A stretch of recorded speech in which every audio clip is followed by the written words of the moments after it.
ทำให้ความสิ้นไปด้วยปัญญาพระสูตรสุเทพพระองค์ตรัสว่าดูก่อนภิกษุทั้งหลายภิกษุเห็นจักษุอันไม่เที่ยงนั่นแหละว่าไม่เที่ยง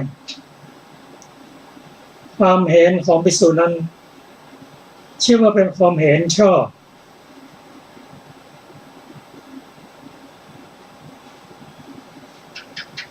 ความเห็นชอบนั้นก็คือเป็นผู้มีปัญญาเห็นจักษุว่าไม่เที่ยงนั่นแล้วไม่เที่ยงถ้าเขาว่าไม่เที่ยงนั้นก็คือเกิดขึ้นแล้วแปรไปเปลี่ยนไปเสื่อมไปถ้าคิดว่าคงจะเป็นอย่างนั้นอยู่นั้นเดี๋ยวก็เปลี่ยนไปแปรไป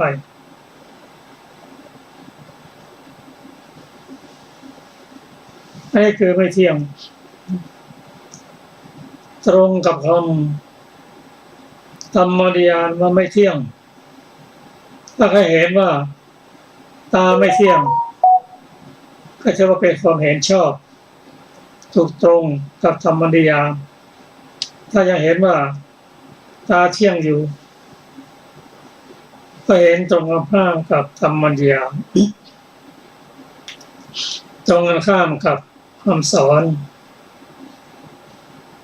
ถ้าตรงกับคำสอนก็ใกล้เข้าไปทุกทีในพระนิพพานถ้าเห็นตรงกันข้ามนิพพานก็ห่างไกลวัฏฏะก็ยืนยาวดังนั้นเราจะเห็นว่าภิกษุเห็นจักษุไม่เที่ยงนั่นแหละว่าไม่เที่ยงความเห็นของภิกษุนั้นชื่อว่าเป็นความเห็นชอบก็เมื่อมีความเห็นชอบแล้วย่อมเบื่อหน่ายเพราะสิ้นความเพลิดเพลินจึงสิ้นราคะพอสิ้นราคะจึงสิ้นความเพลิดเพลินเพราะสิ้นความเพลิดเพลินราคะเพราะความสิ้นความเพลิดเพลินและราคะเราจึงเรียกว่าจิตหลุดพ้นด้วยดีแล้วภิกษุผู้เห็นว่าหูจมูกลิ้นกายและใจไม่เที่ยงหนอก็ถือว่าเป็นผู้ที่มีความเห็นถูกตรงละเมื่อใดแลเห็นตาหูจมูกลิ้นกายและใจไม่เที่ยงเมื่อเห็นอย่างนั้นย่อมเบื่อหน่ายเพราะสิ้นความเพลิดเพลินจึงสิ้นราคะเพราะสิ้นราคะจึงสิ้นความเพลิดเพลินเพราะสิ้นความเพลิดเพลินและราคะเราจึงว่าจิตหลุดพ้นดีแล้ว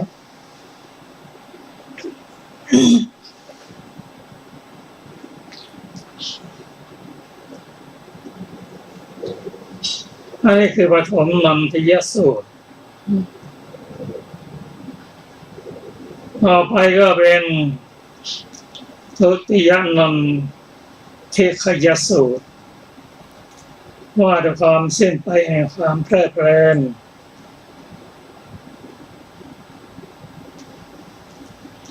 ตรงตรัสว่าดูก่อนภิกษุทั้งหลายภิกษุผู้เห็นรูปอันไม่เที่ยงอะไรว่าไม่เที่ยงเป็นความเห็นชอบของภิกษุนั้นภิกษุไม่เห็นชอบอย่างนั้นย่อมเบื่อหน่ายเพราะความสิ้นไปแห่งความเพลิดเพลินจึงสิ้นราคะพอสิ้นราคะจิตสิ้นความเพลิดเพลิน เพราะสิ้นความเพลิดเพลินและราคะเราจะเรียกว่าหลุดพ้นแล้วภิกษุ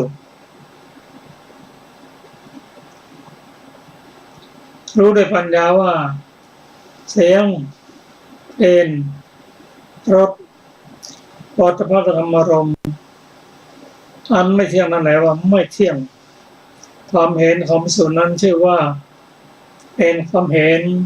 ชอบภิกษุเมื่อเห็นชอบย่อมเบื่อหน่ายเพราะสิ้นความเพลิดเพลินจึงสิ้นราคะเพราะสิ้นราคะจึงสิ้นความเพลิดเพลินเพราะสิ้นความเพลิดเพลินและราคะจึงเรียกว่า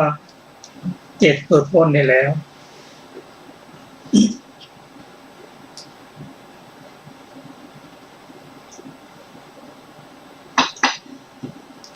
ทั้งสูตร2สูตรนี้เป็นพระสูตรที่สั้นๆมีทั้งความต่างและความเหมือนความต่างอย่างไรความต่างนั่นคือความเห็นตาหูจมูกลิ้นกาย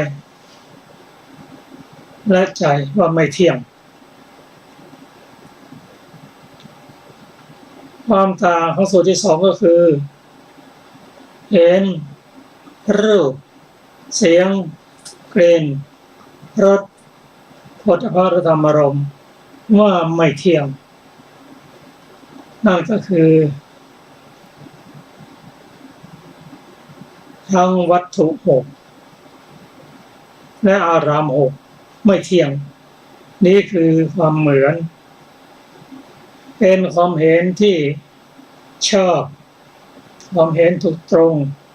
ทางธรรมนิยามเป็นผู้ที่จะสิ้นความเพลิดเพลินทั้งวัตถุทั้งตาหูจมูกลิ้นกายใจและอารมณ์6คือรูปเสียงกลิ่นรสโผฏฐัพพะธรรมารมณ์ย่อมเบื่อหน่ายเมื่อเบื่อหน่ายก็หมดความเพลิดเพลินนั่นก็คือเคยเพลิดเพลินจากการได้เห็นความเพลิดเพลินในการที่มีตาหูจมูกลิ้นกายใจที่ดีเคยเพลิดเพลินต่ออารมณ์ที่ดีคือรูปเสียงกลิ่นรสโผฏฐัพพะธรรมารมณ์แต่เมื่อมีความเห็นชอบอย่างนี้ย่อมไม่เพลิดเพลินเพราะสิ้นความเพลิดเพลินและราคะจึงเรียกว่าจิตหลุดพ้นได้แล้วสูตรสั้นๆถ้าทำได้ก็เป็นพระอรหันตบุคคลซึ่งจะทำได้ยากแต่เราก็น้อมมาปฏิบัติตามสมควรแต่ปัญญานั่นก็คือพยายามลดความเพลิดเพลินลงการลดความเพลิดเพลินลงก็คือการลดราคะลงนั่นเองจะทำให้วัฏฏะสั้นลงพระนิพพานก็เป็นผู้ที่จะเข้าถึงได้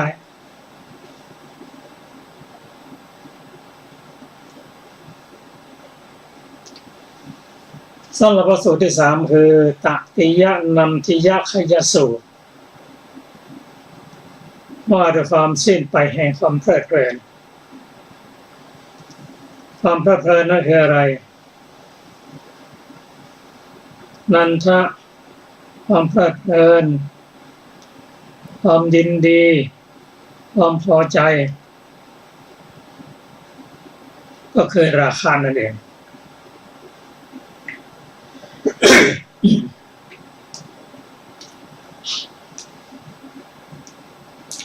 พระสูตรว่าด้วยความสิ้นไปความเพลิดเพลินสูตรนี้พระพุทธเจ้าตรัสว่าเธอทั้งหลาย จงใส่ใจถึงวัตถุโดยอุบายอันแยกคาย จงพิจารณาเห็นความไม่เที่ยงแห่งจักษุตามความเป็นจริง เมื่อใส่ใจถึงวัตถุโดยอุบายอันแยกคาย พิจารณาเห็นความไม่เที่ยงแห่งจักษุตามความเป็นจริงย่อมเบื่อหน่ายในจักษุเพราะสิ้นความเพลิดเพลินจึงสิ้นราคะเพราะสิ้นราคะจึงสิ้นความเพลิดเพลินเพราะสิ้นความเพลิดเพลินสิ้นราคะเราจะเรียกว่าจิตหลุดพ้นได้แล้วพระสูตรนี้เป็นพระสูตรที่พระองค์ตรัสว่าควรจะพิจารณาใส่ใจถึงตาโดยอุบายอันแยกคายนั่นคือเป็นผู้มีโยนิโสมนสิการะการพิจารณาด้วยปัญญาอันแยกคายจงพิจารณาเห็นความไม่เที่ยงแห่งจักษุความไม่เที่ยงแห่งจักษุนั้นเราก็พอจะเห็นกันแต่เรามองไม่เห็นตลอดสายเท่านั้นเองเกิดขึ้นเสื่อมไปแห่งจักษุถ้ารู้อย่างนี้ก็ถือว่าเป็นผู้มีความเห็นถูกต้องแล้วเพราะมีการใส่ใจวัตถุโดยอุบายอันแยกคายพิจารณาเห็นความไม่เที่ยงแล้วตามความเป็นจริงก็จะถึงความเบื่อหน่ายในจักษุเพราะความเพลิดเพลินสิ้นไปจึงสิ้นราคะเพราะสิ้นราคะจึงสิ้นความเพลิดเพลินเพราะสิ้นความเพลิดเพลินราคะเราจึงเรียกว่าจิตหลุดพ้นดีแล้วตรงตรัสว่าให้ทั้งหลายเมื่อใส่ใจพิจารณาโดยแยกคายเห็นความไม่เที่ยงแห่งตาก็พิจารณาถึงหูจมูกลิ้นกายและใจพิจารณาอย่างนี้เห็นความไม่เที่ยงของจักษุโสตคานะชิวหากายะและมโน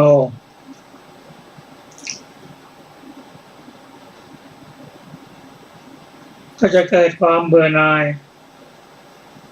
ทั้งตาหูจมูกลิ้นกายและใจเพราะความสิ้นไปแห่งความเพลิดเพลิน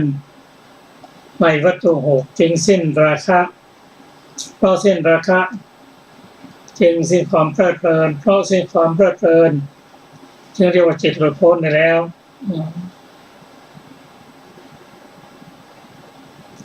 พระองค์ตรัสว่าเพราะสิ้นความเพลิดเพลินในราคะจึงเรียกว่าจิตหลุดพ้นไปแล้วนั่นคือเป็นพระอรหันตบุคคล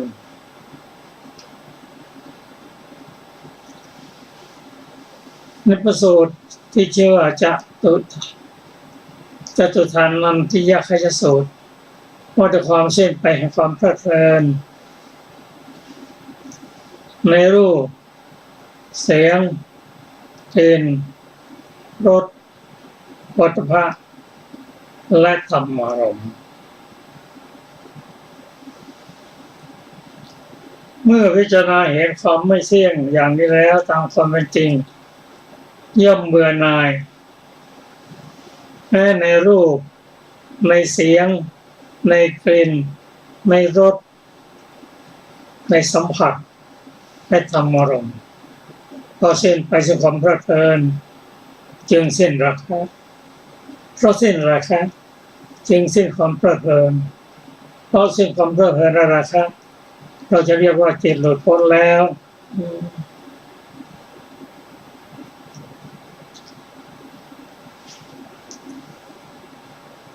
เพราะถึงความเพลิดเพลิน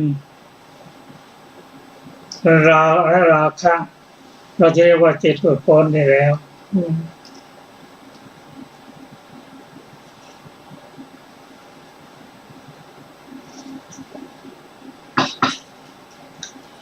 จากพระสูตรทั้งหมดที่เราได้ศึกษากันเมื่อวานนี้สรุปแล้วก็ผู้ที่จะมีจิตหลุดพ้นเป็นพระอรหันต์นั้นไม่มีความเพลิดเพลินทั้งร่างกายเห็นแล้วตาหูจมูกลิ้นกายใจไม่มีความเพลิดเพลินทั้งรูปเสียงกลิ่นรสโผฏฐัพพะธรรมารมณ์ไม่มีความเพลิดเพลินเพราะอะไรเพราะท่านเห็นท่านรู้ด้วยปัญญาว่าสิ่งทั้งหลายเกิดขึ้นโดยอาศัยปัจจัยเป็นสังคตธรรมมีการเกิดขึ้นตั้งอยู่และดับไปตรงกับธรรมนิยามด้วยความเป็นอนิจจังทุกขังอนัตตาก็ภิกษุในพุทธศาสนาผู้เป็นพระอรหันตบุคคลจึงเป็นภิกษุผู้ควรนำมาบูชาควรแก่การต้อนรับอย่างยิ่งควรแก่การถวายปัจจัยเพราะท่านเป็นเนื้อนาบุญเส้นโลภะโทสะโมหะก็เราก็น้อมนำคำสอนที่เราจะน้อมมาปฏิบัติได้ครับนั่นก็คือเห็นอะไรก็อย่าไปติดใจมากเกินไปลดความเพลิดเพลินลงไปเมื่อลดความเพลิดเพลินก็ลดราคาลงเมื่อลดความเพลิดเพลินและราคาลงวัฏฏะก็สั้นลงถ้าท่านผู้ฟังเคารพต่อไปเราจะได้มาศึกษาพระสูตรที่ชื่อว่าปัทมชีวกรรมภวสูตรว่าในสิ่งทั้งปวงปรากฏตามความเป็นจริงขอเชิญอาจารย์สุรภาสวัสดีค่ะท่านผู้ฟังทุกท่านปฐมชีวกรรมภาวนาสูตรว่าด้วยสิ่งทั้งปวงปรากฏตามความเป็นจริงสมัยหนึ่งพระผู้มีพระภาคเจ้าประทับอยู่ณชีวกัมพวันกรุงราชคฤห์ณที่นั้นพระผู้มีพระภาคเจ้าตรัสเรียกภิกษุทั้งหลายดูก่อนภิกษุทั้งหลายเธอทั้งหลายจงเจริญสมาธิเพราะเมื่อภิกษุมีจิตตั้งมั่นแล้วสิ่งทั้งปวงย่อมปรากฏตามความเป็นจริงก็อะไรเล่าปรากฏตามความเป็นจริงคือจักษุย่อมปรากฏตามความเป็นจริงว่าไม่เที่ยงรูปย่อมปรากฏตามความเป็นจริงว่าไม่เที่ยงจักษุวิญญาณย่อมปรากฏตามความเป็นจริงว่าไม่เที่ยงจักษุสัมผัสย่อมปรากฏตามความเป็นจริงว่าไม่เที่ยงแม้สุขเวทนาทุกขเวทนาหรืออทุกขมสุขเวทนาที่เกิดขึ้นเพราะจักษุสัมผัสเป็นปัจจัยย่อมปรากฏตามความเป็นจริงว่าไม่เที่ยงเช่นเดียวกับ โสตสัมผัสคานะสัมผัสชิวหาสัมผัสกายสัมผัสใจย่อมปรากฏตามความเป็นจริงว่าไม่เที่ยงธรรมารมณ์ย่อมปรากฏตามความเป็นจริงว่าไม่เที่ยงมโนวิญญาณย่อมปรากฏตามความเป็นจริงว่าไม่เที่ยงมโนสัมผัสย่อมปรากฏตามความเป็นจริงว่าไม่เที่ยงแม้สุขเวทนาทุกขเวทนาหรืออทุกขมสุขเวทนาที่เกิดขึ้นเพราะมโนสัมผัสเป็นปัจจัยย่อมปรากฏตามความเป็นจริงว่าไม่เที่ยงดูก่อนภิกษุทั้งหลายเธอทั้งหลายจงเจริญสมาธิเพราะเมื่อภิกษุมีจิตตั้งมั่นแล้วสิ่งทั้งปวงย่อมปรากฏตามความเป็นจริงจบปฐมชีวกรรมภวนสูตรที่5ต่อไปเป็นทุติยชีวกรรมภวนสูตรว่าด้วยสิ่งทั้งปวงปรากฏตามความเป็นจริงสมัยหนึ่งพระผู้มีพระภาคเจ้าประทับอยู่ณชีวกัมพวันกรุงราชคฤห์ หน้าที่นั้นพระผู้มีพระภาคเจ้าตรัสเรียกภิกษุทั้งหลายดูก่อนภิกษุทั้งหลายเธอทั้งหลายจงหลีกเร้นบำเพ็ญความเพียรเพราะเมื่อภิกษุหลีกเร้นอยู่สิ่งทั้งปวงย่อมปรากฏตามความเป็นจริงดูก่อนภิกษุทั้งหลายก็อะไรเล่าย่อมปรากฏตามความเป็นจริงคือจักษุย่อมปรากฏตามความเป็นจริงว่าไม่เที่ยงรูปย่อมปรากฏตามความเป็นจริงว่าไม่เที่ยงจักษุวิญญาณย่อมปรากฏตามความเป็นจริงว่าไม่เที่ยง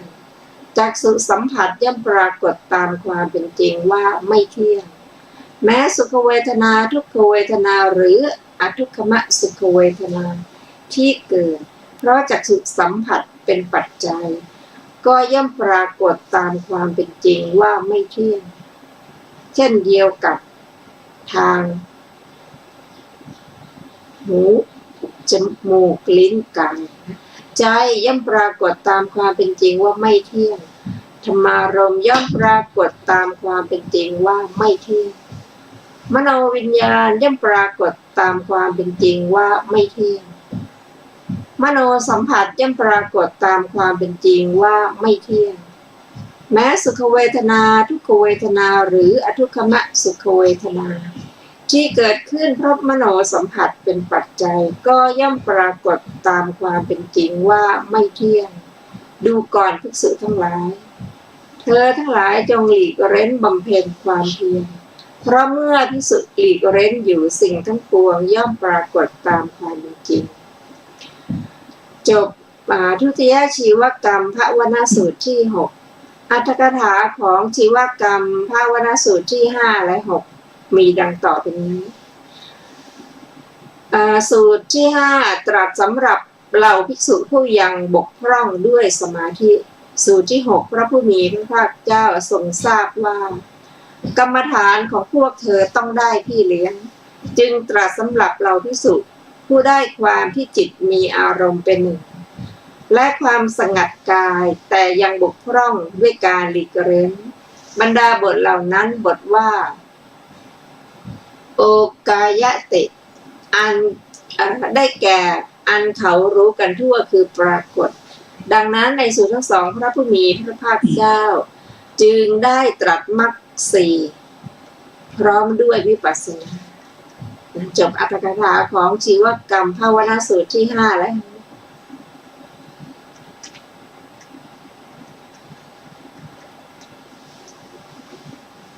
ท่านผู้ฟังที่เคารพครับฉาก2พระสูตรที่ได้ศึกษากันมานี้เราจะเห็นความสำคัญในการศึกษาพระพุทธศาสนานั่นคือต้องศึกษาไปตามลำดับปฏิบัติไปตามลำดับแม้การบรรลุธรรมก็เป็นไปตามลำดับ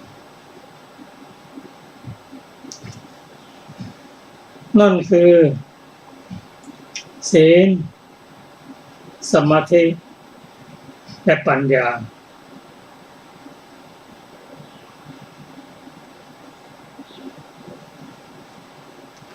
ในการศึกษาพุทธศาสนานั้นทำให้เราได้เห็นว่า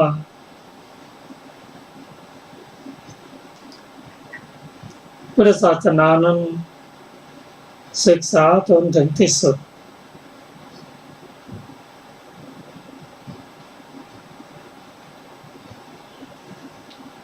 นั่นคือศึกษาทั้งร่างกายและจิตใจแม้ในจิตก็ยังศึกษาถึงธรรมชาติที่ประกอบกับจิตด้วยนั่นคือตัวเจตสิก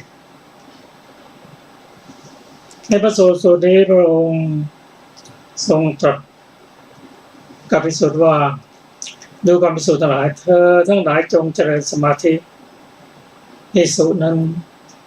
ท่านเป็นผู้มีศีลสมบูรณ์เลยก็ไม่หยุดในแค่ศีล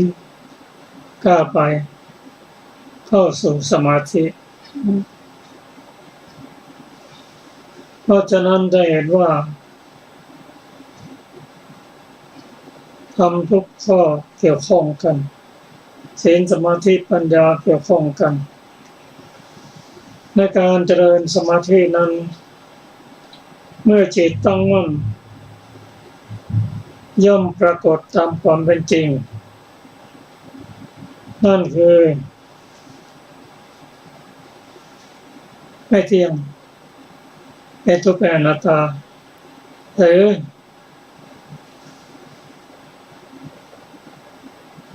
การเกิดขึ้น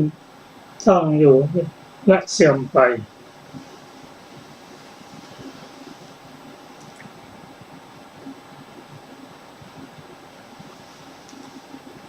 แต่ถึงอย่างไรก็ตามพระองค์ตรัสว่าเมื่อมีวิจิตรตั้งมั่นปรากฏสิ่งทั้งปวงย่อมปรากฏตามความเป็นจริง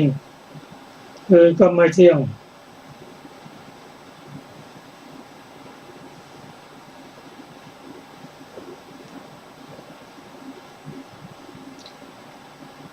รูปก็ไม่เที่ยงตาไม่เที่ยงรูปไม่เที่ยงจักษุวิญญาณก็ไม่เที่ยงเมื่อจักษุสัมผัสตามความเป็นจริงว่าไม่เที่ยง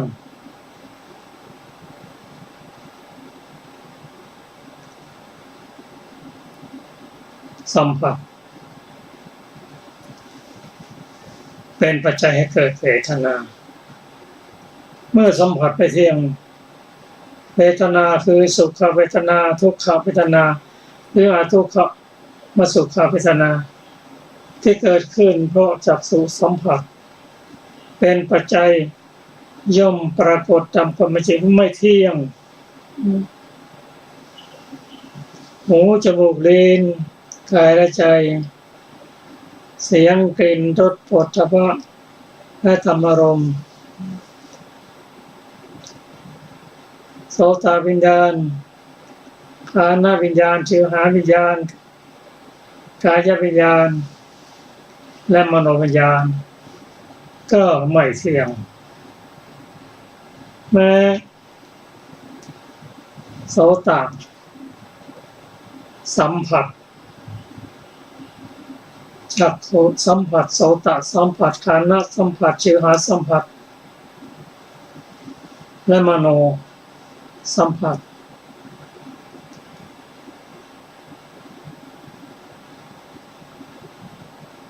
ย่อมปรากฏ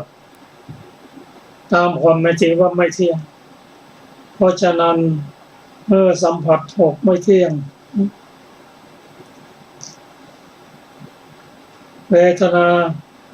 สามคือสุขทุกข์และอทุกขมสุขซึ่งเกิด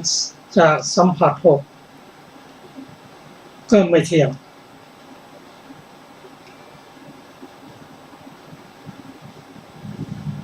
เราจะเห็นว่า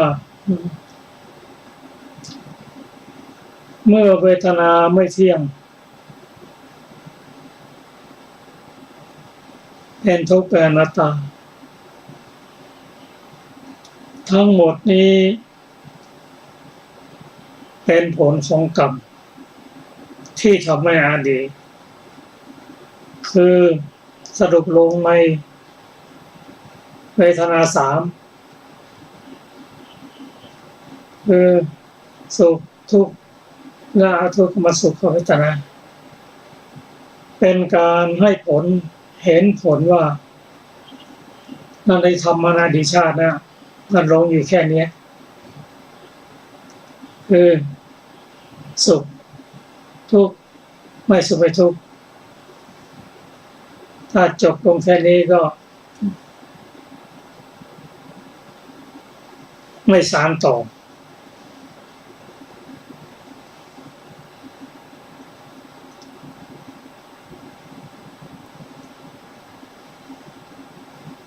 แต่ในพระสูตรนี้พระองค์ ตรัสในเรื่องให้เจริญสมาธิ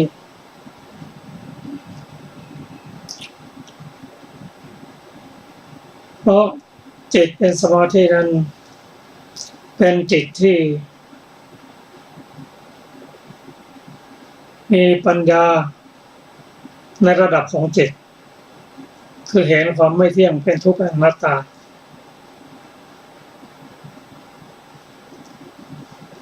เป็นความรู้ที่ดีกว่าระดับของสัญญาเพียงแต่จำได้ไม่รู้เป็นสีเขียวสีแดงแต่สัญญาไม่ได้เข้าไปถึงความเป็นอนิจจังทุกขังอนัตตาเป็นระดับปัญญาของสัญญานี่ก็เป็นระดับปัญญาของจิตเพราะฉะนั้นเมื่อจิตตั้งมั่นแล้วรับกรรมฐานจากพระพุทธเจ้าแล้วเพื่อรักษาจิตให้ตั้งมั่นยิ่งขึ้นก็ต้องอาศัยอาจารย์นั่นคือที่สงบสงัดไม่คลุกคลี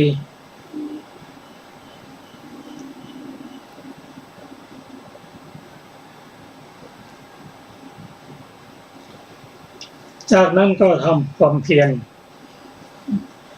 หลีกเร้นเพราะว่าศีลดีแล้วจิตเจริญแล้วก็เจริญปัญญาต่อไปนั่นคือบำเพ็ญเพียรเข้าสู่ธรรมเรียกว่า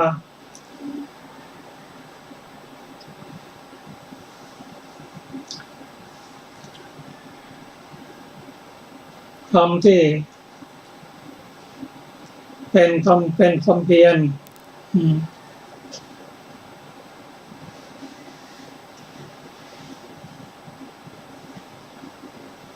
เมื่อมีความเพียรคือป้องกันไม่ให้กิเลสเข้ามาเมื่อกิเลสเข้ามาแล้วกำจัดออกไปพยายามยกระดับธรรมปฏิบัติที่สูงขึ้นและรักษาคุณงามความดีของธรรมนั้นให้คงอยู่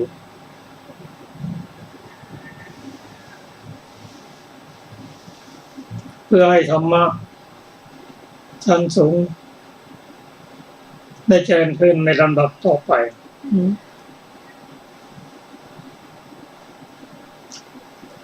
นั่นคือเจริญวิปัสสนาเป็นการพิจารณาถึงชีวิตและร่างกายที่ไม่เที่ยงเป็นทุกข์เป็นอนัตตาพิจารณาสูงขึ้นไปจากจิตเพราะปัญญานั้นเป็นปัญญานั้นสามารถที่จะกำจัดกิเลสได้โดยเด็ดขาดจิตนั้นไม่สามารถจะกำจัดกิเลสได้อย่างเด็ดขาดแต่ก็เป็นส่วนหนึ่งที่กดข่มควบคุมไว้โดยเฉพาะนิวรณ์5แต่ปัญญานั้นสามารถที่จะเจริญต่อไปก็อาศัยจิตที่ตั้งมั่นและเจริญวิปัสสนาต่อไปโดยใช้ธรรมในธรรมนิยามในธรรมในโพธิปักขิยธรรม37นั่นแหละ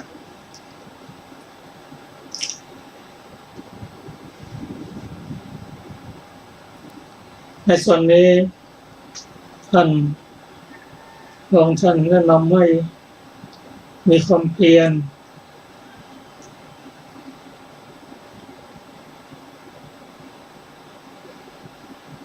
นั่นคือสมปทาน4ก็พิจารณาธรรมเหล่านั้นด้วยศีลสมาธิและปัญญา ดังพระองค์ตรัสว่าพระพุทธเจ้าได้ตรัสพระสูตรสองสูตรนี้ด้วยมรรคสี่พร้อมด้วยวิปัสสนาแต่จะอยู่ในส่วนไหนนั้นก็ต้องพิจารณาในรายละเอียด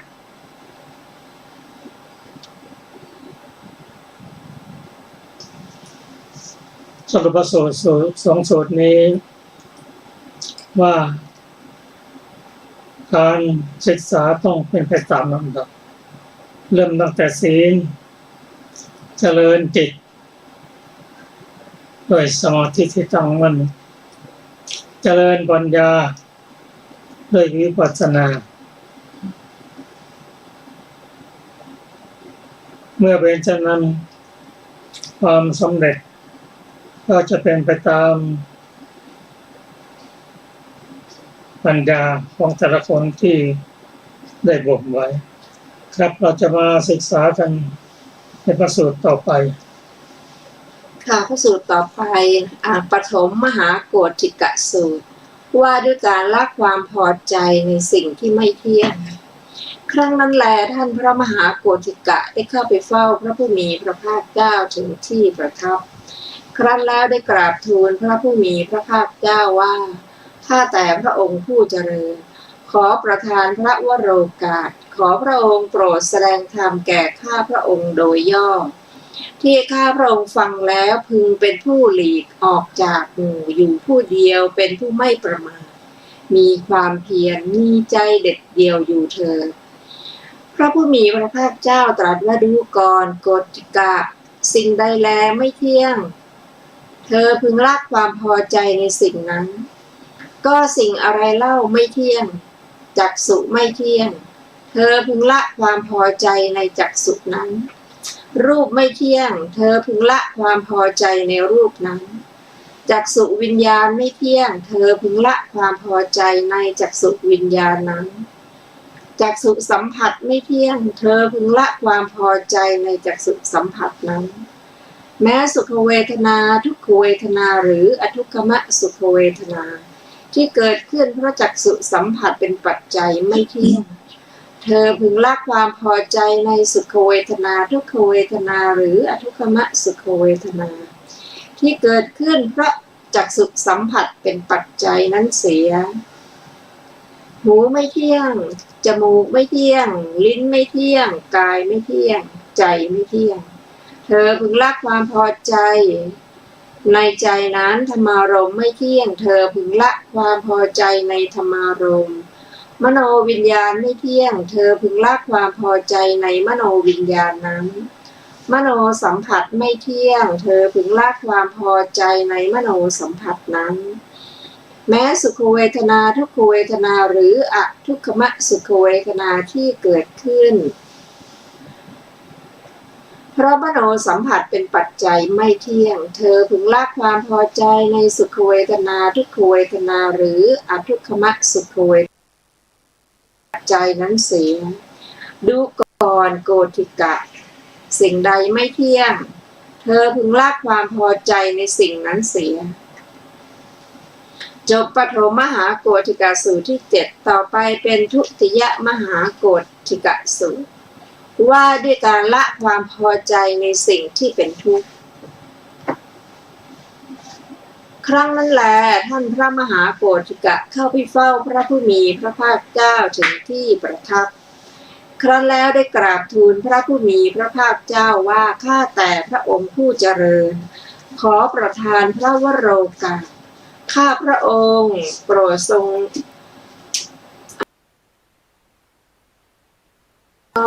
ที่ข้าพระองค์ขออภัยตะกี้เป็น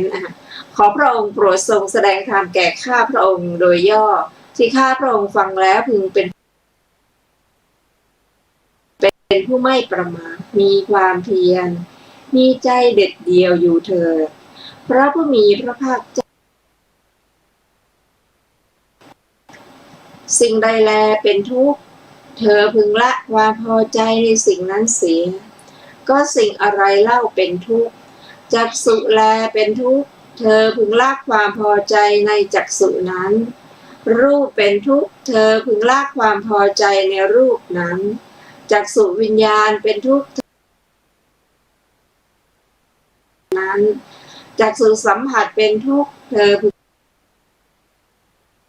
นั้นแม้สุขเวทนาทุกขเวทนาหรืออทุกขมสุขเวทนาที่เกิดขึ้นเพราะจักษุสัมผัสเป็นปัจจัยเป็นทุกข์เธอพึงละความพอใจในสุขเวทนาทุกขเวทนาขึ้นหูเป็นทุกข์จมูกเป็นทุกข์ลิ้นเป็นทุกข์กายเป็นทุกข์ใจเป็นทุกข์เธอพึงละความพอใจในใจนั้นธรรมารมณ์เป็นทุกข์เธอพึงละความพอใจในธรรมารมณ์นั้น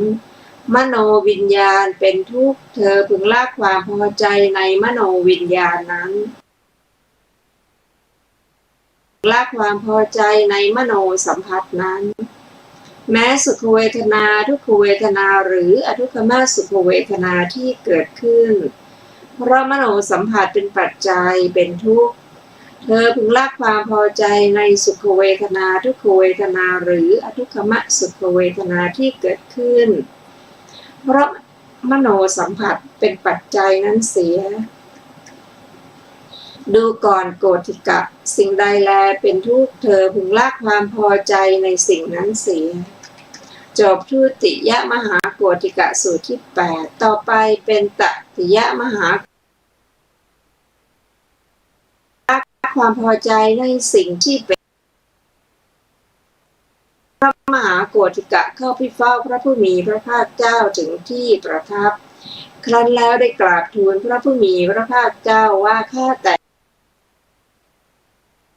พระวโรกาสขอพระองค์โปรดทรงแสดงธรรมแก่ข้าพระองค์แล้วพึงเป็นผู้หลีกออกจากหมู่อยู่ผู้เดียวเป็นผู้ไม่ประมาทมีความเพียรมีใจเด็ดเดี่ยวพระเจ้าตรัสว่าดูก่อนโกฏฐิกะก็สิ่งใดแลเป็นอนัตตาเธอพึงละความพอใจในสิ่งนั้นก็สิ่งอะไรเล่าเป็นอนัตตาดูก่อนโกฏฐิกะจักษุแลเป็นอนัตตาเธอพึงละความพอใจในจักษุนั้นรูปเป็นอนัตตาเธอพึงละความพอใจในรูปนั้นจักษุวิญญาณเป็นอนัตตาเธอพึงละความพอใจในจักษุวิญญาณนั้นจักษุสัมผัสเป็นอนัตตาเธอพึงละความพอใจในจักษุสัมผัสนั้นแม้สุขเวทนาทุกขเวทนาหรืออทุกขมสุขเวทนาที่เกิดขึ้นเพราะจักษุสัมผัสเป็นปัจจัยเป็นอนัตตาเธอพึงละความพอใจในสุขเวทนาทุกขเวทนาหรืออทุกขมสุขเวทนาที่เกิดขึ้นเพราะจักหูเป็นอนัตตาจมูกเป็นอนัตตาลิ้นเป็นอนัตตา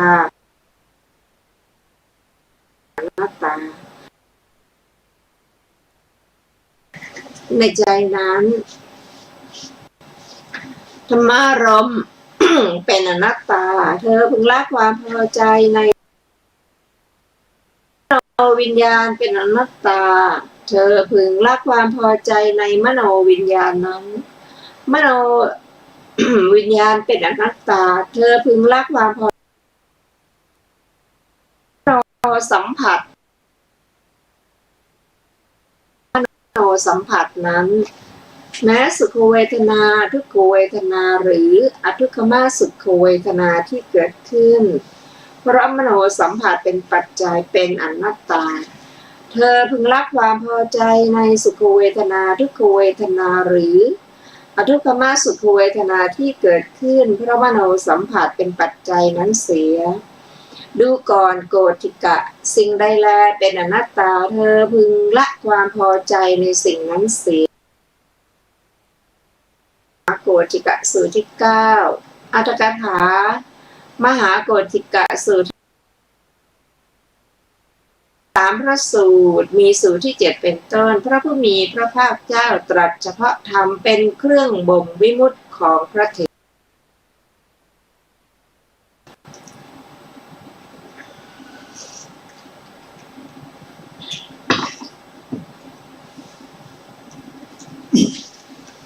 ท่านผู้ฟังที่เคารพครับ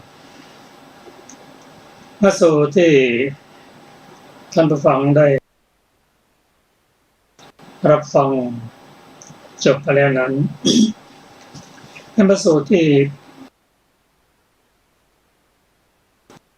พระมหาโกฏทิกะที่เข้าไปทูลถามพระ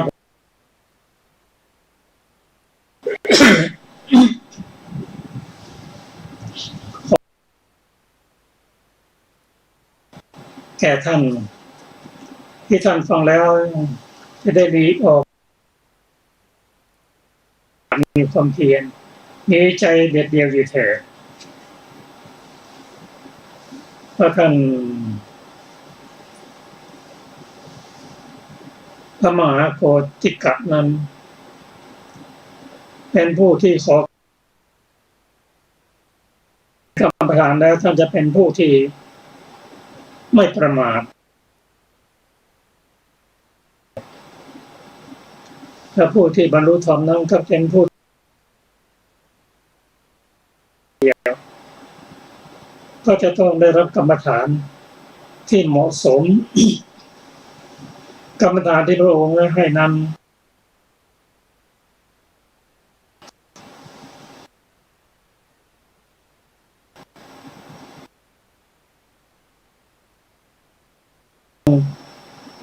ความไม่ตาหูจมูกเพราะมันเป็นทุกข์จึงศึกษา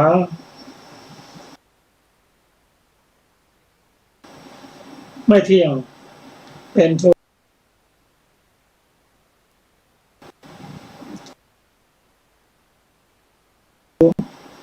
และรูปที่เป็นที่อาศัยของจักษุวิญญาณนั่นก็ไม่เที่ยงถ้ามันไม่เที่ยงก็รูปก็ไม่เที่ยงจักษุก็ไม่เที่ยงจักษุวิญญาณจะเที่ยงมาจากไหนจงละความพอใจในจักษุวิญญาณนั้นเสียแม้ในจักษุวิญญาณนั้นมันเป็นที่ตั้งแห่งจักษุสัมผัสก็ไม่เที่ยงจักษุสัมผัสเป็นปัจจัยให้เกิดสุขเวทนาทุกข์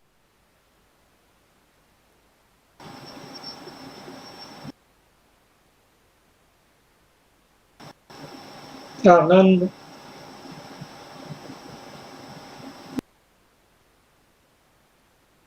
เมื่อมีความประสงค์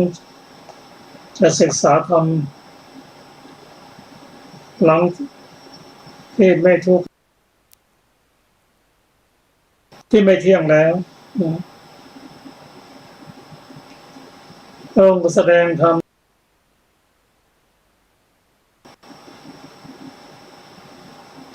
ตาหูจมูกลิ้นกายและใจก็เป็นทุกข์รูปเสียงกลิ่นรสโผฏฐัพพะก็เป็นทุกข์และในวิญญาณ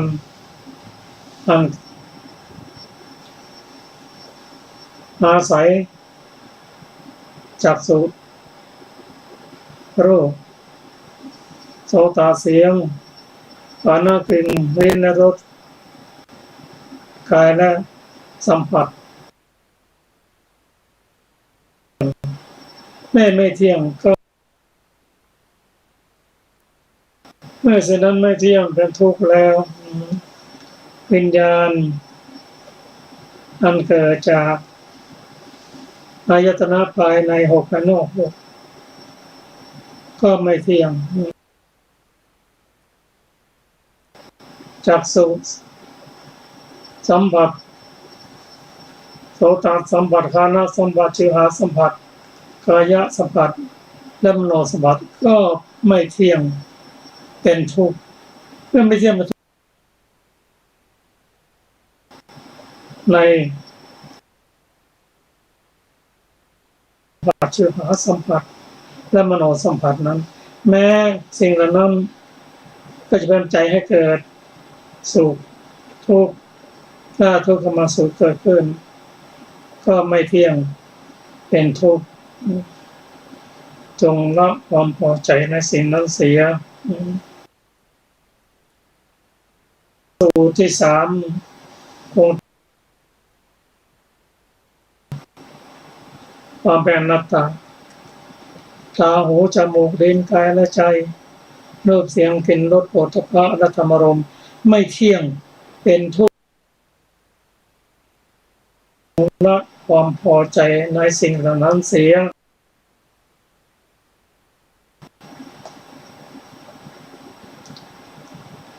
เมื่อละความพอใจแล้ว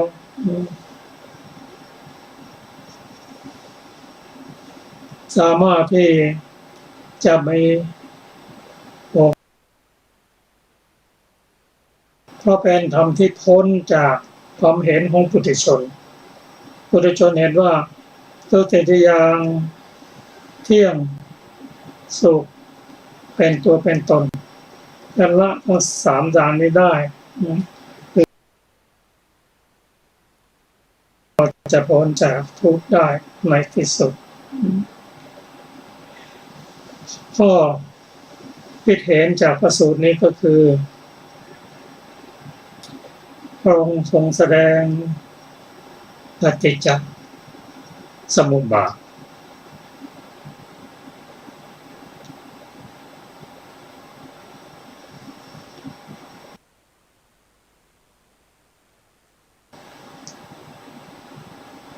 ตัณหาได้นั่นคือหยุดแค่เวทนา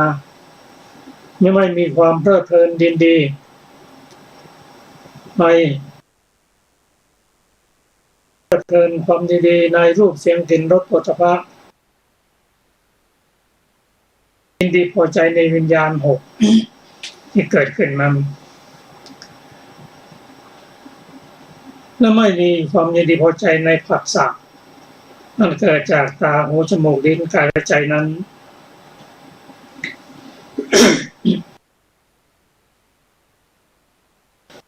และไม่มีความยินดีพอใจในเวทนามันเกิดจากสัมผัสหกนั้นถ้าหยุดได้ไม่สนใจไม่ยินดีไม่พอใจตัณหาก็ไม่เกิดขึ้นเพราะเวทนาเป็นปัจจัยให้เกิดตัณหาไม่ยินดีเพลินกับตัณหาได้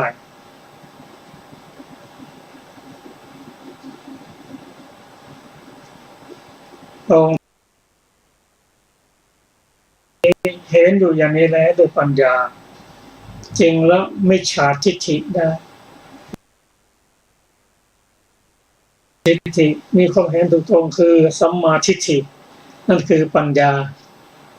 ตรัสรู้อริยสัจเองครับเราจะศึกษากันต่อไปในวันพรุ่งนี้คือวันเสาร์ค่ะท่านผู้ฟังทุกท่านค่ะวันนี้ก็รายการศึกษาธรรมนำสุขก็หมดเวลาลงแล้วนะคะขอบคุณทุกท่านที่ร่วมศึกษาด้วยกันจะเริ่มเวลา 15 นาฬิกาเป็นต้นไปสูตรก็วันนี้ก็ขอลาไปก่อนนะคะสวัสดีค่ะ